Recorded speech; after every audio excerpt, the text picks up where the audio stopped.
once again to our show that is called Real Shame. It's a show where we watch movies from our movie list of shame or movie blind spots, basically movies we should have seen. This guy is called Andy. This guy is called Adam. Most of the time. And this week we're at you with some more holiday movies. We're finishing up the month of December. You can tell by Andy's festive sweater. I left mine not here. So Andy's the only one that has Christmas merriment, and I do not, because I'm Scrooge. But we're not talking about Scrooge today. No, we're talking about some other movies and some movies I haven't seen. And that movie is going to be Bad Santa. Naughty. From 2003. I did not write any synopsis, but I will say Billy Bob Thornton stars as a crass, vulgar department store Santa Claus who, along with his partner, every Christmas time participate in at least one heist where they try and rip off the store's safe. But what will happen to them this year? Watch and find out. It's Billy Bob Thornton in Bad Santa. Come on, one more. It's a celebration. Here's to you.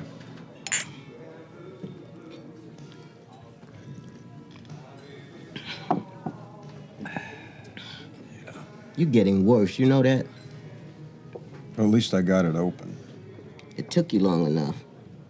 I remember the time when you could unlock a lock like it was nothing. Yeah, well, you don't have to worry about me anymore. I'm out. Bullshit. Bullshit my ass. We just made $111,000 in one night. Exactly. I figure I got enough to go to Miami. And do what? I don't know, shit. Get a car, get a place, maybe, you know? Maybe start a business, a bar out on the beach, something like that. So Bad Santa was directed by Terry Zwigoff, who we've seen two of his movies. I think we've seen the bulk of his movies. Yeah, he hasn't done that many. So we did Ghost World and Crumb on the show. I think he directed Art School Confidential, and then he did Bad Santa, and I'm not sure what else he's done besides that, but not very little, if anything else.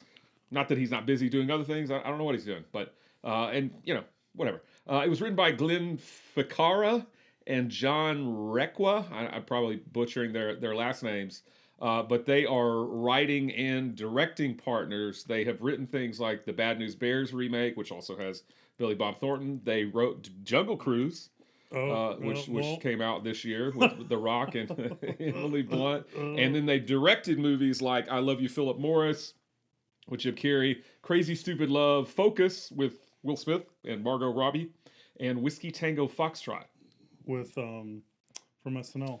Yeah, Tina Fey. Yep. So it stars Bad Santa. That is, stars Billy Bob Thornton as Willie, the titular Bad Santa. His partner in crime is Tony Cox. He plays Marcus. Lauren Graham, yes, from Gilmore Girls. Love me some Gilmore Girls. She plays Sue. Another Lauren. Lauren Tom plays Tony Cox's woman Lois. His better half, maybe. Bernie Mac, the late great Bernie Mac, plays Jen. The late great John Ritter plays Bob Chapeska. Brett Kelly is the little boy. I think he's just credited as the kid, but his name is Thurman Merman in the movie. And his grandmother is played by the late great Cloris Leachman. The movie also has small roles for AJ Naidoo, Brian Callen, and Alex Borstein, and even Octavia Spencer. Right. Future Oscar winner Octavia Spencer. So, like you said, this is a movie that you have never seen before. That's right. This is a movie that I've seen a few times. I saw it, I think, shortly after it came out back in 2003. And then I don't watch it necessarily every year, every Christmas, but I know I've seen it in the last couple of years at Christmas time. So I've probably seen it 2 or 3 times now. So, Christmassy. I know you've heard of the movie before. I have, yes. And the sequel. This is a movie. Yes, it did have a sequel. So this is a movie that were you actively avoiding it, or you just were like, "Oh, I'll get around to it maybe one day." I think it's a little bit of both, honestly. Because I remember seeing the trailers and stuff like that, and just kind of like, thinking this movie is just going to be about like just some crass Santa Claus and all this kind of stuff. Which it is. But I was really surprised because there is like a thief story kind of behind it and stuff like that. Like he was robbing places, and I don't remember that being either a big part of the marketing push or I just didn't pay attention to it during the marketing push. So I thought it was really around just like watch this drunkard just kind of be mean to everyone and all this kind of stuff, and Yeah. it was going to be more meandering and less And he also has to take care of a little kid, kind Yeah, of. he does. He has a little bit of a heart.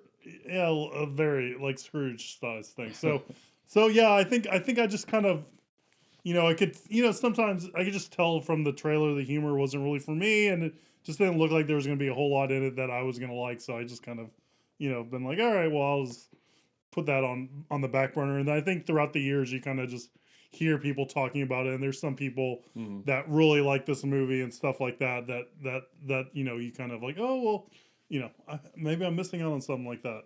So that's what led me. And then I forced you to watch it. You did force me to watch it.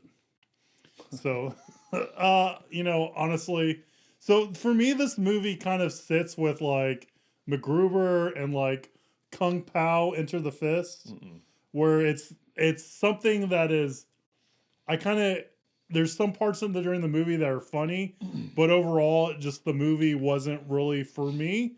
But it's also one of those movies that I can tell that in talking about it, there's going to be things that I quote or scenes that you reminisce with friends, and stuff like that. So with, there's a couple scenes we do that with MacGruber.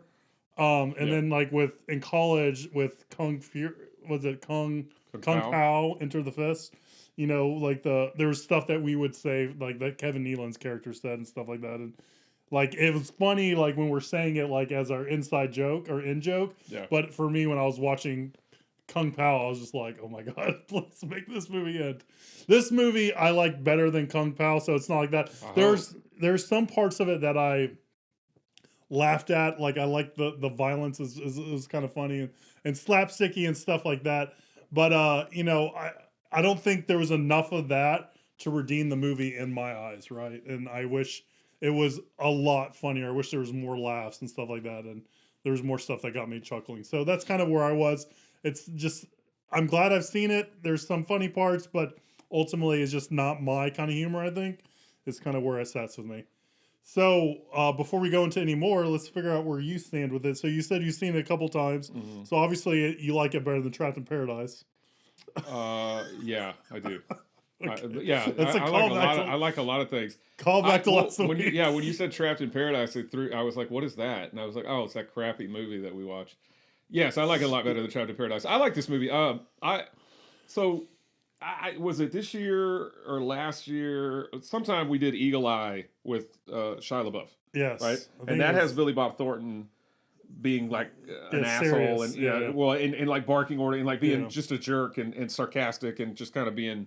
And I didn't like Eagle Eye, but he was the best part about Eagle Eye to me because he does all that, and I feel like this whole movie is basically him just being an asshole. And because it is. I mean, it's not that I just feel that way. It's because he is that way. But I think it's really funny. I think his sidekick, played by Tony Cox, is really funny, and he has a lot of good lines. Yeah, no, I don't know if I agree with that. But I totally do. I think they're both really funny together.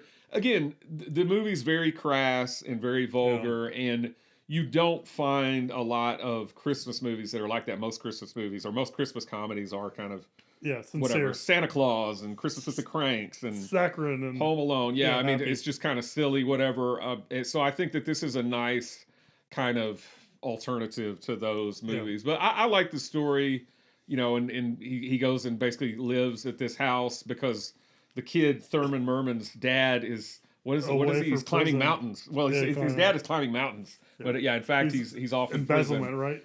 Right? And Cloris Leachman, his grandma, is just basically out of it. Yeah. And she only wakes up to say like, "Oh, I'll make you some sandwiches." And it's like the whole time she's just like, "I'm going to make you some sandwiches," or whatever. So basically, he just kind of hangs out in this house with sometimes with the Lauren Graham character, and then of course Bernie Mac is hot on their trail.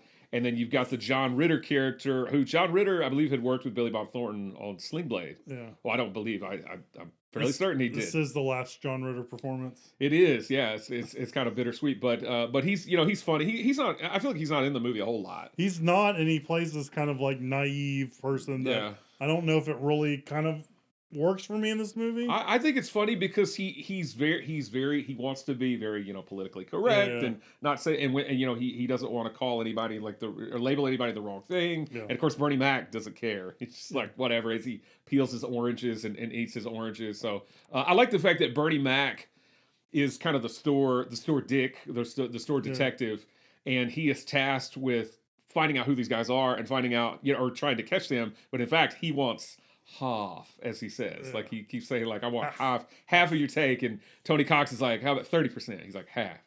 33%. I meant to say 33 1/3%, and it's like half, I find it really funny. I think it's a funny holiday movie. I mean, I would put it, kind of in the same bag as the Ref. Just because, you've got people being loud and crass and cussing and stuff like that. I think this is maybe a little bit more. I think this is way like not PC or whatever. I mean, this is pretty vulgar. I would say it's more vulgar than the Ref. If I mean, maybe nostalgia's playing for me, but I would say I like the Ref better than this.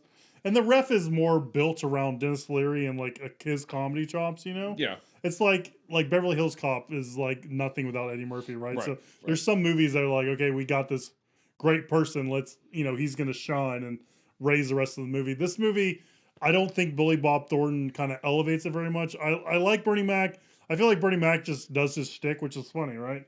I mean, because we had the Bernie Mac show, we had this, him in Ocean's 11. Yeah. He just does his like sarcastic self, and I think that's pretty good. I wish like you there was more for John Ritter. He's kind of just not in it a whole lot. I do find it really funny that Bernie Mac was able to go like to the prison and talk to Thurman's dad. Like it's like he's just like a store cop, and he's just like typically you got to be like approved to be like on the visitor list. And all just like shows up. I doubt that he would just be like, I'm here to see so and so, and they would let him in. But who knows? Maybe he's got some police force connections or something. Who knows? I don't know. But no, I mean I think the movie's just funny enough with just Billy Bob Thornton being a jerk and, being a jerk to children and, being drunk the whole time and drinking the whole time, being a jerk to his sidekick and just being a jerk to Thurman. Being a jerk to Thurman. Exactly. Thurman's like a punching bag that just keeps on coming back. Yeah. He's a very inquisitive child. And he's Billy Bob Thornton even like beats up the other kids like that pick on him, give him a wedgie. That was kind of funny. He like beats the crap out of him. He's like punching them and like throwing their skateboards and stuff. So yeah, I mean, I eat all that stuff up. I think it's funny. I mean, no way would anybody in real life be able to get away with all that behavior, but this is movies, so it's funny. Yeah, and I understand that I'm in the minority on this opinion. Like I think there's numerous people that enjoy this movie just for that, for the crassness and all that kind of stuff. For me, not all that kind of hit with me, so it wasn't just my cup of tea. But I like slapsticky kind of physical violence, so that always gets a good howl or two out of me. Yeah, for sure. So this movie has 3 different versions. It's got a theatrical cut, it's got a director's cut, which, as its name implies, is kind of the version that Terry Zwigoff prefers. And then it's got the unrated cut. We watched the unrated cut. That's right. So the unrated cut, I think, runs about 10 minutes longer than the other 2. I don't remember what the differences are in the theatrical cut and the director's cut because the length of time of those is very similar.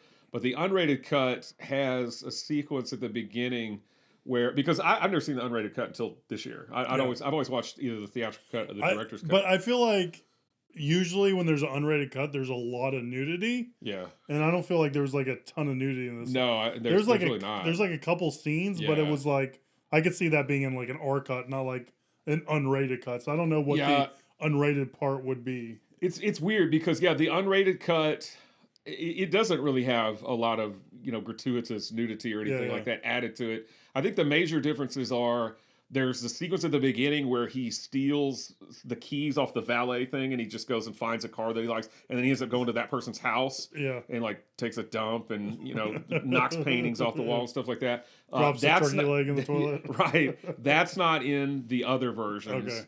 And then the whole stuff with the advent calendar that has like the candy that when you Yeah. open up, I don't think any of that stuff is in the other version. So Interesting. I've never seen any of that stuff before. So that was all new to me. And I think the advent calendar stuff is pretty funny. I don't know why they don't put it in the other cuts, because I like the fact that first of all, he tears the kid's advent calendar up and he like eats the food and then he replaces it with like aspirin and stuff like that. The kid's like, aspirin? Like what's candy corn? Yeah, there's a But you're candy corn in excited. this But you're one. Yeah. excited for the candy I corn. love candy corn. Yeah, It's good. you're one of like 2 people.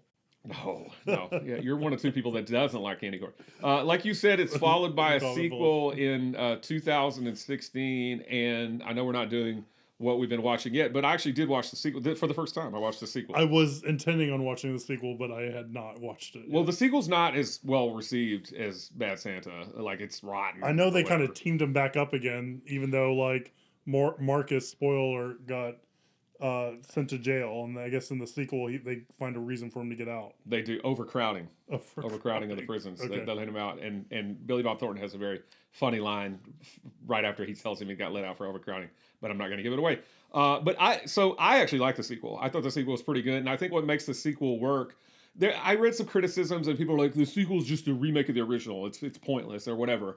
But I feel like, yes, I mean, obviously there's another heist involved this time, and there's another love interest. Lauren Graham did not return for the sequel because she, I believe, was busy making Gilmore Girls: A Year in the Life, which was the Netflix kind of miniseries that they did. So Christina Hendricks is basically the Lauren Graham character in the Bad Santa 2. But yeah, Tony Cox returns. Obviously, Billy Bob Thornton returns. But I think what makes the movie really funny is that Kathy Bates plays Billy Bob Thornton's mom, and she's just as vulgar and crass as he is. And so they just have like some really, really good banter basically the whole movie, because she's a horrible person, a horrible mother, just like he's a horrible person and a horrible son. So I think the sequel, for me, it worked. I know I probably, or I guess in the minority probably with that, but I like the sequel. I thought it was pretty good. But this movie, the original Bad Santa, is 78% fresh on Rotten Tomatoes, 75% audience score. Roger Ebert really liked it. He gave it 3.5 stars, and Leonard Maltin gave it 3 stars. So there you go. I'm definitely in the minority on this one, but it's okay. I'm used to that. Watch my graduate review. You'll understand. Yeah, that's a dig at me that I gave myself. All right, so that was Bad Santa. Let us know what you think below. And on these Monday episodes, we're now following it up with what we've been watching. So Andy, besides watching Bad Santa 2, is it Badder Santa? I don't remember. I don't know Bad if it has Santa? like a tagline or thought not, it was- or if it's just, it might be Badder Santa. I thought it was Badder Santa. It might be. I honestly didn't pay much attention. What else have you been watching? So I honestly have not watched a lot of Christmas stuff outside of what we've kind of watched for the show. Obviously, Bad Santa 2 we didn't watch for the show, but it kind of goes hand in hand with Bad Santa, which we did watch for the show. But I remembered that there was a Bad Moms Christmas movie. Yep. And I'd never seen Bad Moms, the first one, before. I decided I did a little back-to-back with Bad Moms and Bad Moms Christmas. I've seen Bad Moms. I've not seen Bad Moms Christmas. Did you like Bad Moms? I remember it being okay, like okay funny, like not terrible, but not good. But I think from your face, I'm wrong. Well, I mean, I didn't like it. I don't remember if it was critically well received or not. I didn't like Bad Moms. I didn't like Bad Moms Christmas either. And I was going to say, I feel like Bad Moms continues the whole trend that, for me, kind of started with Old School. And Old School, I like Old School.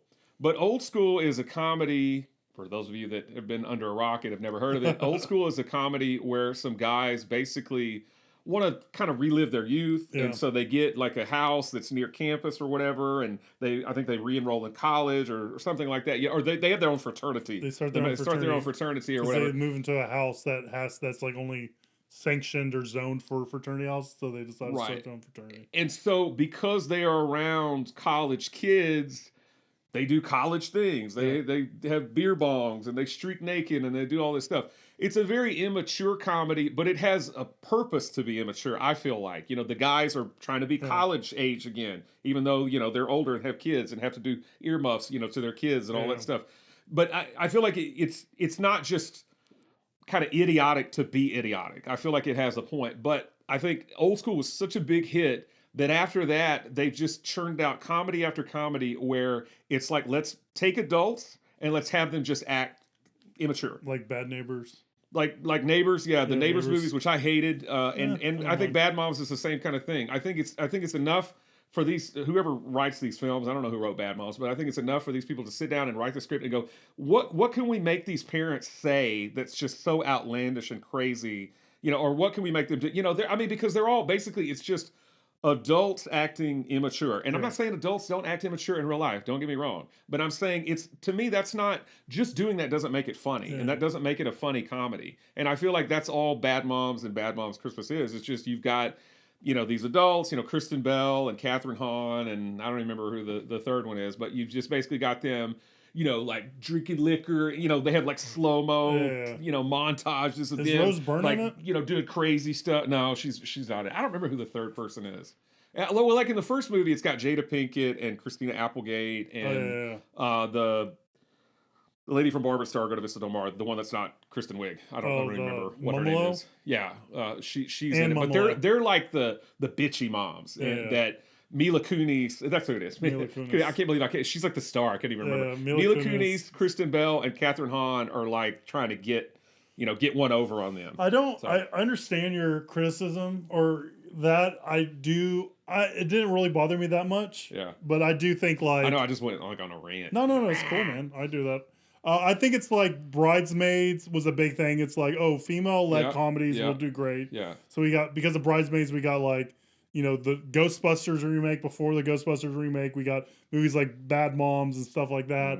And I do think like a little bit of old school of adults acting immature. Cock blockers is probably another one in this well, kind but of vein. at least that's kid. There's a lot of kids in that movie, but you have the adults that are also kind of acting stupid. I know a lot of immature adults. I'm an immature adult. I do too. Think I agree that we all act stupid. I'm not trying to sit here like Dana Carvey, like the old man on SNL. It's like, back in my day, we did this. But I'm just saying, like, I feel like that's so relied upon now. Like, that's your shtick. Like, that's the movie. It's just these adults, we're just going to make them act silly and get drunk and fall down and poop their pants or whatever. And that's comedy. That's comedy gold right there. That's not comedy gold. All right, the poop and the pants part, maybe. But it's not comedy gold. I'm sorry. It's not. So, anyway, I didn't like Bad Moms or Bad Moms Christmas. I've gone on way too long. The other movie I was going to mention was Hustlers. I heard this was good. And you heard... To me, wrong. Okay. I didn't like this one either. It was on Hulu. Jennifer Lopez, right? Jennifer Lopez and the girl from Crazy Rich Asians. And also, who was in everything? She was in. Okay, never mind. I don't know. Julia Stiles is in it. Okay. And Cardi B is briefly in it, and I didn't really understand what this movie was trying to say. Because it's based off apparently a true story, like a something true. So basically, these strippers are like, you know what? These guys take advantage of us. We're going to kind of turn the tables. I'm all for female empowerment. Again, a movie that it kind of brought to mind was that movie, The Kitchen. Yeah. Same kind of deal. Melissa McCarthy. They're like, we don't need to rely on, or even the movie Widows, something like that. I'm all for movies like that. But this movie, I couldn't tell if we were supposed to root for them, if they were the bad guys, if they were the good. I couldn't really tell. To me, the message was so muddled. Yeah. And it just didn't amount to much of anything to me. I felt like I was reading a very, very boring newspaper article when I watched the movie. And I just didn't get kind of what they were getting at at all. So it did not work for me. Kristen Bell's in a movie that's like Hustlers 2, where they're like scamming people with coupons. Oh, I haven't seen that. Yeah, that's like coming out soon, or came out or something like that. Oh, maybe I've seen a preview for that. Yeah. Okay. All right. So speaking of what have you been watching? Good question. So I think last week we talked about the Beatles documentary that came out, the Peter Jackson Beatles documentary, if I remember correctly. Yep. That was awesome. It was last week or the week before. We filmed these in batches, in case you can't tell. So to continue on with that, I actually watched some more Beatles documentaries. So I watched the 8 Days a Week, which I know you've seen on Hulu. And that's the Ron Howard directed documentary. Mm-hmm. And I thought it was good. It was a nice encapsulation of everything. It didn't nothing really jumped out at me, but I thought it was good and informative. That's the one that's all about their touring years. Their touring years, yeah, exactly. Yeah. And then I saw Let It Be, which is what the original footage for Get Back was from. And when I talked about Get Back, I did mention some stuff from Let It Be, and I was inaccurate and incorrect about some of that stuff. So Let It Be was good.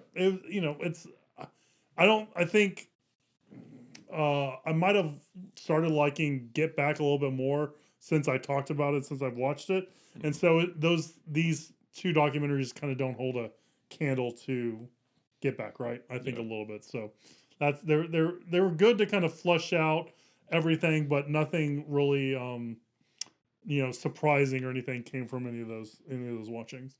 So that's what I was watching, just some more Beatles stuff. Alrighty. All right. Okay, so that was what we've been watching. Now we have another episode on Wednesday. So what did you decide to pair Bad Santa with, and why? So Bad Santa takes place at Christmas time, obviously, Santa, and it stars Billy Bob Thornton. So that made me think of another movie that has Billy Bob Thornton, another kind of heist movie, if you will, that has Billy Bob Thornton, also takes place at Christmas time. This time, instead of being paired up with Tony Cox, he's paired up with John Cusack, and it is The Ice Harvest. All right. Well, stay tuned for that on Wednesday. So that was our episode. Let us know what you think about Bad Santa. Leave a comment down below if you're watching us YouTube, or shoot us an email, realshame@gmail.com. Let us know if you like candy corn or not. Maybe I'm in the minority with that. Let us know what you think about Bad Moms and all the female-centric comedies. Are they good, bad? Are you indifferent? Let us know. Shoot us viewer questions that are that you want us to answer on air. Those are sent to us either leaving a comment on YouTube or sent to us to our email address, realshame@gmail.com. Like, subscribe, share, do all that social media stuff. We really do appreciate it.